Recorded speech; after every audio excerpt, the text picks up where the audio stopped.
Bulletin में स्वागत है आपका। मैं हूं आपके साथ मनु तेवतिया। उत्तराखंड की 5 लोकसभा सीटों पर गुरुवार को मतदान संपन्न हो गया है। शाम 5 बजे तक वोटिंग का वक्त था, लेकिन कई बूथों में शाम 5 बजे के बाद भी वोटिंग होती रही।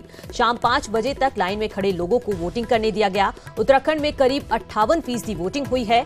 अलग अलग सीटों की बात करें तो टिहरी में करीब 55% वोटिंग हुई है, जबकि पौड़ी गढ़वाल सीट पर करीब 50% वोटिंग हुई है। वहीं अल्मोड़ा सीट पर करीब 49% मतदान हुआ है, तो नैनीताल सीट पर करीब 67% मतदान हुआ। वहीं हरिद्वार में भी 66% मतदान हुआ है। कुल मिलाकर हरिद्वार और नैनीताल सीट पर सबसे ज्यादा मतदान हुआ, तो पहाड़ी सीट अल्मोड़ा में सबसे कम वोटिंग हुई। आपको बता दें कि साल 2014 में हुए लोकसभा चुनाव में उत्तराखंड में 62% मतदान हुआ था, जबकि इस बार करीब 4% कम 58% मतदान हुआ है।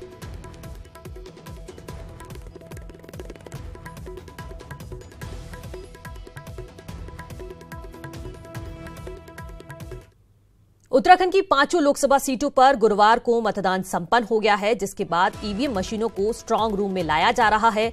देहरादून जिले की ईवीएम को गुरुवार रात रायपुर के महाराणा प्रताप स्पोर्ट्स कॉलेज लाया गया। यहां देहरादून की 10 विधानसभाओं की ईवीएम मशीनों को रखा गया है और काउंटिंग तब अब यही ईवीएम मशीनों को रखा जाएगा। भारी सुरक्षा के बीच ईवीएम यहां लाई जा रही है।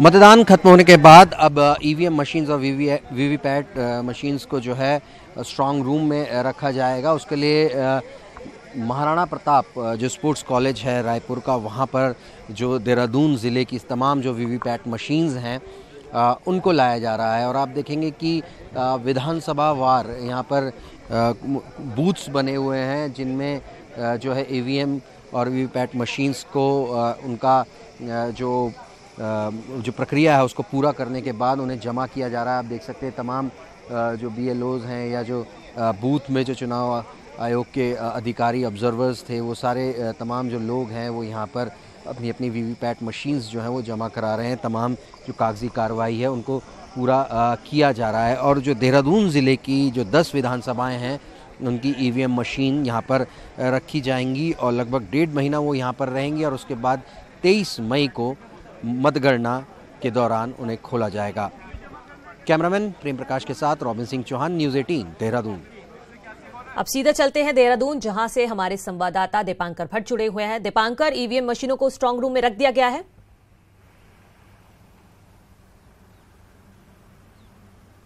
बिल्कुल मनु, अभी क्योंकि उत्तराखंड थोड़ा भौगोलिक परिस्थितियां दूसरे किस्म की है, पहाड़ी इलाके कई जगह पैदल भी गई हैं जो पूर्ण टीमें, तो वो अब लौटेंगी। तो आज शाम या कल सुबह तक ये सिलसिला चलता रहेगा और स्ट्रांग रूम में रहेंगी मशीनें। 23 मई को जब मतगणना होगी उस वक्त तक तो सुरक्षा की एक बड़ी जिम्मेदारी रहेगी यहाँ पर पुलिस प्रशासन के ऊपर। मनु, दीपांकर, अगर इस मतदान जो हुआ है उसको समझने की कोशिश करें, 2014 के मुकाबले 4% कम हुआ है, तो आप किस तरह से देखते हैं इसको?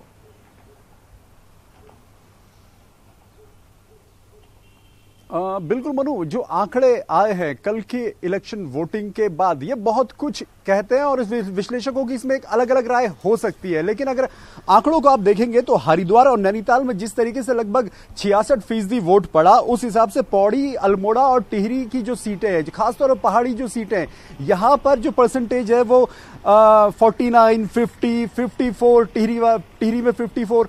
खास बात यह कि जिस अल्मोड़ा और पौड़ी से माइग्रेशन सबसे ज्यादा हुआ है और ये दोनों जिले हमेशा से अपग्रेड रहे, हमेशा से यहां से जो लोग निकले वो बहुत आगे। इस समय पौड़ी जिला देश में कई जगह रिप्रेजेंट कर रहा है, अल्मोड़ा जिले के तमाम लोग देश में रिप्रेजेंट कर रहे हैं। इन दोनों जिलों में जहां पर आप कहेंगे कि लिटरेसी रेट बहुत ज्यादा है, लोग बहुत डेवलप है, लोगों की सोच बहुत खुली हुई है, तो ऐसी जगहों पर वोटिंग परसेंटेज कम होना कई सवाल खड़े करता है। और सवाल यह भी खड़ा होता है कि क्या माइग्रेशन इसके पीछे की एक बड़ी वजह हो सकती है। ये अभी धीरे धीरे पता लगेगा जब वोटिंग पैटर्न सामने आएंगे, जब रिजल्ट सामने आएंगे, लेकिन शुरुआत में इसी तरीके से दिखता है। दूसरी बात अगर आप देखें तो 2009 में 53% वोटिंग हुई है, 2014 में 61% या 62 आप इसे कह लीजिए वोटिंग हुई है, और इस समय आंकड़ा अटकता है 58 पर। अगर 4% डाउन है, मतलब 2014 के मुकाबले 2009 में आप अगर 53% की वोटिंग को देखें तो सेंटर में यूपीए की गवर्नमेंट थी और यूपीए गवर्नमेंट के दौरान ही 2009 के इलेक्शन में यहां 5 की 5 सीटें कांग्रेस ने जीती। तो अगर ये 58 है इस समय 10 साल के बाद, तो क्या दोबारा से मोदी के नाम पर 5 की 5 सीटें बीजेपी के खाते में जा रही हैं? एक बड़ा सवाल यह है। दूसरा सवाल यह है कि अगर 53% 2009 में था और जो 2014 में जाके 61 या 62 हुआ, तो लगभग 8 से 9% की बढ़ोतरी। तो क्या वो एक चेंज के लिए वोट था, एंटी इनकम्बेंसी थी? अगर वो एंटी इनकम्बेंसी का वोट था तो इस बार के वोट को आप क्या कहेंगे? क्या मोदी सरकार के प्रति लोगों का रवैया यह था कि मोदी ही है ऑप्शन, इन्हीं को वोट दिया जाए, या घर से निकल के होगा क्या आना मोदी नहीं है, या फिर इस तरीके की बात थी कि अगर हम जाते हैं तो वोटिंग से कोई फायदा होने वाला नहीं, क्योंकि दोनों सरकारों ने, हमने देख लिया कि दोनों सरकारें कुछ खास कर नहीं पाई है। तो ये बहुत कुछ पैटर्न निर्भर करता है। और खास बात यह कि अगर आप देखें 2009 का 53% और इस बार का 58%, तो इसमें क्या यह मान लिया जाए कि जो सरकार केंद्र में है वो यहां रिपीट करने जा रही है? और अगर इसे कम माने 2014 के मुकाबले कि 8%, 4% आपका वोट गिरा है, तो उस मुकाबले में फिर यह है कि क्या कांग्रेस का यहां खाता खुलेगा? तो बहुत सारी संभावनाएं हैं, आंकड़ों का यह गणितीय एनालिसिस होगा, रिजल्ट बहुत कुछ साफ करेगा। लेकिन दो बातें जो यहां साफ तौर पर देखने को मिली जब वोटर्स से बात हुई, कुछ वोटर्स ने सीधे सीधे राष्ट्रवाद की बात की और कुछ वोटर्स के जबान पर महंगाई का मुद्दा भी था, कहीं बेरोजगारी का मुद्दा भी था। तो अब बटा हुआ है। राहुल गांधी ने बेरोजगारी, नौकरी, इन सारी बातों को किया, उन्होंने 72,000 रुपए की बात की, तो उसने असर किया, या फिर मोदी जो प्रधानमंत्री है देश के, उनकी बातों के साथ देश गया, यह देखना होगा। पर उत्तराखंड की 5 सीटों में अब दोनों पार्टियों के नेताओं के लिए मुकाबला बहुत कड़ा होगा। यह भी हो सकता है कि जो विनिंग डिफरेंस रहे बीजेपी या कांग्रेस के लिए, जिसके खाते में भी रिजल्ट जाएगा 23 मई को, हो सकता है कि वो रिजल्ट का जो बीच का डिफरेंस हो वो बहुत कम हो, क्योंकि बीजेपी एक्सपेक्ट कर रही थी कि कहीं कहीं सीटों, जो हरिद्वार सीट पर एक्सपेक्ट था कि निशंक जो वहां पर लड़ रहे हैं उम्मीदवार, वो एक अच्छा गेन वहां पर करेंगे। क्या उनको वो गेन हो पाएगा? तो बहुत सारी चीजें। एक खास बात जो पूरे इलेक्शन में खास देखने को मिली वो ये कि हरिद्वार और नैनीताल, इन दोनों सीटों का एक बड़ा इलाका पश्चिमी उत्तर प्रदेश से लगता है, उसी इलाके में वोटिंग थी। तो क्या जो ध्रुवीकरण हुआ है, उस ध्रुवीकरण का असर इन दोनों सीटों पर रहेगा?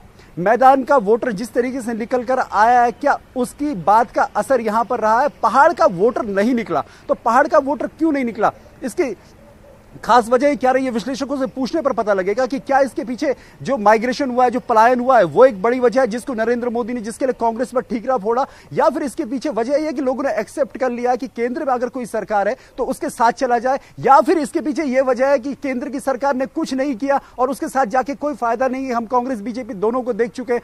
एक एलीट वोटर है उत्तराखंड का, जागरूक वोटर है, यहां पर आपको गरीब और या फिर कहे कि एक छोटी सोच नहीं नजर आएगी। यहां पर आप हर व्यक्ति पढ़ा लिखा है, प्रति व्यक्ति आय बहुत अच्छी है इस स्टेट की। तो ऐसे में देखना होगा कि जो कम वोट हुआ है, इस वोट के पीछे की वजह क्या है। लेकिन दोनों नेता, चाहे कांग्रेस के हो चाहे बीजेपी के हो, दोनों को कोई भी यह दावा पूरी तरीके से नहीं, भले ही कर रहे हो कि हम जीतेंगे, लेकिन आखिरी टाइम तक जब तक वोटिंग की गिनती होती है, ईवीएम खुलती है, रिजल्ट आता है, कोई भी यह दावा नहीं कर पाएगा कि मेरी जीत सुनिश्चित है। मनु, दीपांकर, अगर हमने देखा कि कई गांवों ने मतदान का बहिष्कार किया, सहसपुर के 8 गांव को देख लें हम, तो क्या लगता है आपको, मतलब उत्तराखंड में जो मेन मुद्दे थे उन पर नहीं लड़ा गया चुनाव, राष्ट्रवाद कहीं ना कहीं हावी हो गया?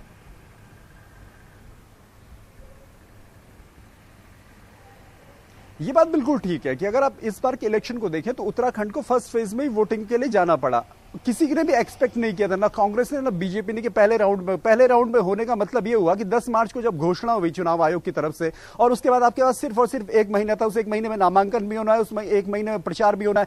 प्रचार में जिस तरीके की बातें खुलकर आने चाहिए थी वो नहीं आई, मुद्दे कहीं प्रचार में नजर आए नहीं। सोशल मीडिया के भरोसे बहुत कुछ कैंपेन रहा, आपको इस बार गाड़ियों का शोर नहीं सुनाई दिया, पोस्टरबाजी नहीं दिखाई दी, तो उसका भी एक असर रहा। दूसरी बात जो मैंने आपसे कही कि उत्तराखंड छोटा स्टेट भले ही हो, 1-1.25 करोड़ की आबादी यहां पर हो, लेकिन यहां का वोटर बहुत ज्यादा जागरूक है। और जो बातें आप कर रही हैं कि लोगों ने वोट नहीं किया, लोग चाहते हैं बेसिक नीड, राष्ट्रवाद अपनी जगह है, नौकरी अपनी जगह है, खेती अपनी जगह है, लेकिन एक बेसिक आदमी जब जो घर में बैठा होता है वोटर, वो ये चाहता है कि मेरे घर में सुबह शाम पानी आ जाए, मुझे बिजली 24 घंटे मिले, मेरे बच्चों को पढ़ने के लिए एक सही स्कूल मिले, नजदीक में कोई हॉस्पिटल हो जहां वो इलाज करवा सके। अगर उसे ये मूलभूत सुविधाएं भी नहीं मिल पा रही, खासतौर पर उत्तराखंड की अगर बात करूं इन 18 सालों में, और तब इन बातों को लेकर आपका बहिष्कार है, सड़क आपके घर तक नहीं है, इस बात को लेकर आपका बहिष्कार अगर है, तो ये बीजेपी और कांग्रेस को सोचना चाहिए। लेकिन सवाल फिर वहीं आकर खड़ा होता है कि जो नेता इस एक महीने में आपके दरवाजे पर वोट मांगकर गया, वो चाहे विधानसभा चुनाव की बात हो, चाहे लोकसभा चुनाव की बात हो, चाहे वो अभी पंचायत चुनाव आएंगे उनकी बात हो, चाहे वो निकाय चुनाव की बात हो, उसके बाद वो आपसे उस तरीके का रिश्ता नहीं बनाकर रखता, आपको दर दर ठोकरें खानी पड़ती है। तो ये बात दिखाती है कि वोटर जागरूक है, उसे मालूम है कि आप नहीं आइए, आपने आके भी कहेंगे तो काम होगा और आप नहीं कहेंगे तब भी हमारी स्थिति बदलने वाली नहीं है। तो बहुत ये सोच है जागरूक मतदाता की, वो जानता है कि नेता 5 साल में सिर्फ एक बार उसकी चौखट पर आएंगे और उसके बाद उसको फिर उन्हीं समस्याओं से जूझना है। तो बेसिक जो नीड्स हैं, बिजली, पानी, शिक्षा, स्वास्थ्य, ये किसी भी, चाहे वो एक एलीट क्लास हो और चाहे वो गरीब तबका हो, ये 3-4 चीजें ऐसी हैं जो हर आदमी की आम जरूरत से जुड़ी हुई हैं। उसके बाद आती है फिर नौकरी की बात, फिर आती है बात आपके कमाई की बात। तो ये इस तरीके के इश्यूज हैं। मनु, दीपांकर, क्या लगता है आपको जो ये वोटिंग प्रतिशत घटा है, इससे किसका नुकसान होने वाला है या फिर एक तरफा हो जाएगा चुनाव?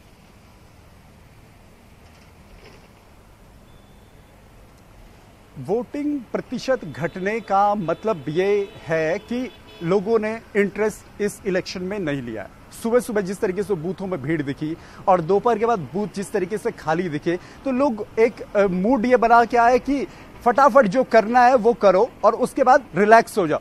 अगर इस सोच के साथ, क्योंकि अगर ये वोट होता एंटी इनकम्बेंसी में, अगर ये वोट होता विरोध में, तो लोग खुलकर सामने आते हैं, क्योंकि हमेशा इस तरीके से देखा गया है। लेकिन एक खास बात भारतीय लोकतंत्र में ये रही है और पिछले कुछ साल के नतीजों को अगर आप देखेंगे, दिल्ली के नतीजे देखेंगे, अभी 3 राज्यों में नतीजे देखेंगे, मध्य प्रदेश, राजस्थान, छत्तीसगढ़, आप उत्तराखंड के 2017 के नतीजे देखेंगे, आप उत्तर प्रदेश के नतीजे देखेंगे 2017 में सरकार आई है, उससे पहले 2012 में तो मायावती को एक बार फुल मेजोरिटी मिली, फिर अखिलेश को मिली, फिर योगी को मिली, इसी तरीके से 3 राज्यों में। तो फुल गवर्नमेंट इस समय जनता दे रही है, जहां पे भी दे रही है फुल मेजोरिटी दे रही है। तो क्या फुल मेजोरिटी की तरफ ये वोट होगा कम वोट के होने के बावजूद? क्योंकि उत्तराखंड में किसी ने एक्सपेक्ट नहीं किया था कि 57 सीटें विधानसभा में बीजेपी जीतेगी। लोग यहां पर उम्मीद लगा रहे थे कि 32, 33, 34, 34, 35 के बीच मुकाबला होगा।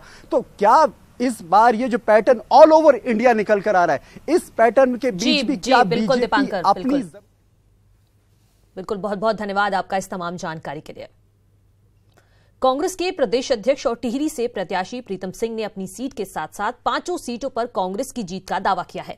प्रीतम सिंह ने कहा कि फीडबैक से लग रहा है कि 5 सीटों पर कांग्रेस चुनाव जीतने जा रही है। प्रीतम सिंह के साथ बातचीत की हमारे संवाददाता दीपांकर भट्ट ने।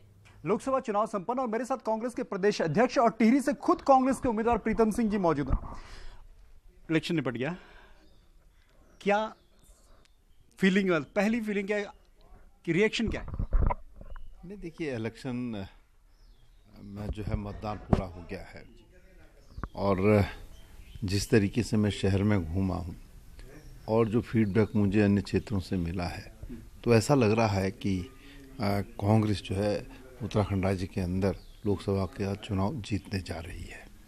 लोगों ने जो अपने मत का प्रयोग किया है, मैं समझता हूँ कि बहुत कोशिश की गई इस बात के लिए कि राष्ट्रवाद के नाम पर वोट दिया जाए। लेकिन जब कांग्रेस के लोगों ने कैंपेन किया और उस कैंपेन में हमने कहा कि भारतीय जनता पार्टी हर चुनाव एक नए जुमले के साथ लड़ती है।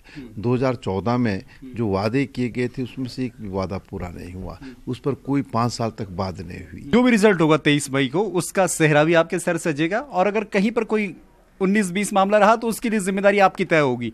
हालांकि राहुल गांधी का नाम भी इसमें रहेगा।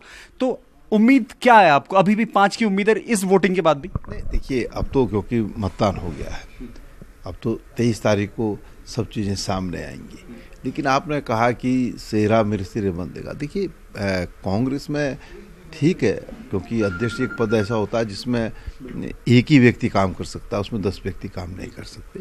लेकिन कांग्रेस के तमाम बड़े बड़े नेता इस उत्तराखंड राज्य के अंदर है। सब लोगों ने संयुक्त रूप से इस अभियान को चलाने का काम किया और हम जीतेंगे, मुझे ऐसा लगता है इस बात के लिए कि हम 5 की 5 जीतेंगे। लेकिन क्योंकि अब मतदान समाप्त हो गया, अब जो है कोई बड़ी बड़ी बातें करने से कोई फायदा नहीं है। 23 तारीख को रिजल्ट आएगा और देखिए, अंतोगत्वा जनता जो जनादेश देती है वो सबको स्वीकार्य होता है। धन्यवाद। तो ये थे कांग्रेस के प्रदेश अध्यक्ष प्रीतम सिंह और टिहरी से खुद उम्मीदवार भी। उनका मानना है कि विकास के नाम पर वोट हुआ है जिसको कांग्रेस ने मुद्दा बनाया, तो मोदी नाम को, जिसको बीजेपी भुनाना चाहती थी, उसका असर इस चुनाव में नहीं दिखा है। लेकिन असल में असर किस बात का इस चुनाव में रहा, ये 23 मई को रिजल्ट जब आएगा तब साफ होगा। और बहुत कुछ यहां पर दांव पर लगा है कांग्रेस का। कैमरा पर्सन प्रेम प्रकाश के साथ दीपांकर भट्ट, न्यूज़ 18 देहरादून। बीजेपी के कार्यकारी प्रदेश अध्यक्ष नरेश बंसल ने सभी सीटों पर जीत का दावा किया है और कहा है कि सिर्फ बीजेपी का कार्यकर्ता ही वोटिंग के दिन बाहर निकला, अन्य पार्टियों के नहीं। प्रदेश की सभी 5 सीटों पर बीजेपी को जीत मिलेगी। हमारा कार्यकर्ता बहुत उत्साहित और सब जगह नीचे बूथ तक, पन्ना प्रमुख तक था। हमारे कार्यकर्ताओं ने बड़ी मेहनत की है, उन सबको मैं बधाई भी देता हूं। और उत्तराखंड की जनता ने जो आगे बढ़कर मतदान किया है, उसके लिए भी शांतिपूर्ण मतदान के लिए हमारी जनता को, उत्तराखंड के निवासियों को भारतीय जनता पार्टी की ओर से बहुत बहुत धन्यवाद, बधाई। पोलिंग परसेंटेज पिछली बार के मुताबिक नहीं हो पाया है, क्या लग रहा है कि बीजेपी का कार्यकर्ता बाहर नहीं निकला? जो हालत नहीं, मुझे जो लगता है बीजेपी का ही कार्यकर्ता बाहर निकला।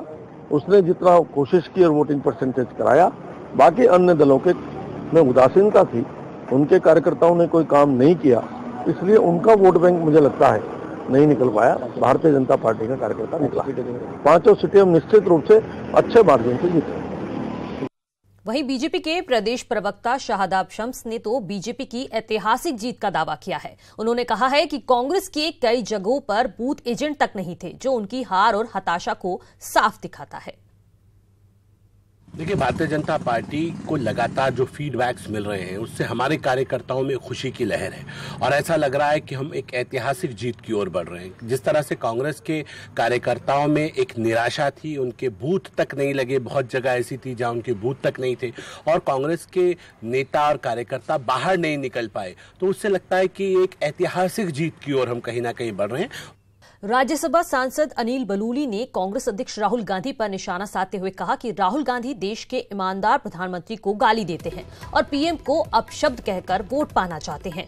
अनिल बलूनी ने कहा कि राहुल गांधी 5,000 करोड़ के घोटाले में जमानत पर हैं और कांग्रेस इस बार के लोकसभा चुनाव में देश में 44 सीटें भी फिर से नहीं जीत पाएगी। बहुत स्पष्ट है और जिस तरीके से मेरे पास जो फीडबैक है, कांग्रेस के प्रत्याशियों ने अपना जो ऑफिस है वो सब बहुत पहले वाइंड अप कर दिया था। उन्होंने किसी प्रकार के प्रचार प्रसार भी अपना कम कर दिया था और बहुत स्पष्ट दिख ही रहा है कि उत्तराखंड के अंदर, पूरे देश के अंदर जिस तरह से भारतीय जनता पार्टी की बयार बह रही है, ये बात तय है कि भारतीय जनता पार्टी पहले से अधिक बहुमत के साथ जीतकर एक नया कीर्तिमान बनाने वाली है।